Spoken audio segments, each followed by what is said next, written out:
পশ্চিমবঙ্গের বিধানসভা নির্বাচনের প্রথম দফায় বিভিন্ন আসনে হাড্ডাহাড্ডি লড়াইয়ের আভাস পাওয়া যাচ্ছে।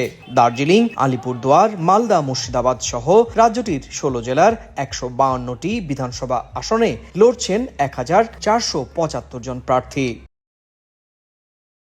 নির্বাচনী আসনগুলোর মধ্যে সবচাইতে আলোচিত নন্দীগ্রাম, যেখানে লড়ছেন রাজ্যের বিরোধী দলনেতা শুভেন্দু অধিকারী ও তৃণমূল নেতা পবিত্র কর। খড়গপুর সদর আসনে বিজেপি নেতা দিলীপ ঘোষের বিপরীতে লড়ছেন তৃণমূলের প্রদীপ সরকার।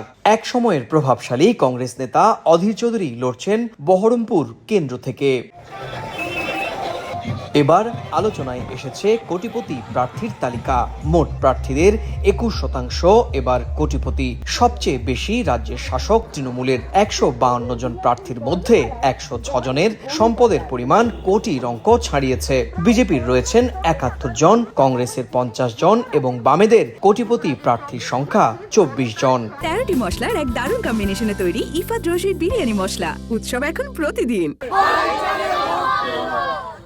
এদিকে এটিআর ও ইলেকশন ওয়াচ সংস্থার দাবি, প্রথম দফার মোট প্রার্থীদের মধ্যে ৩৪৫ জনের বিরুদ্ধে রয়েছে মামলা। আগামী ২৩ এপ্রিল অনুষ্ঠিত হতে যাওয়া প্রথম দফার নির্বাচনে এসব প্রার্থীদের ভাগ্য নির্ধারণ করবেন প্রায় ৩,৬০,০০,০০০ ভোটার।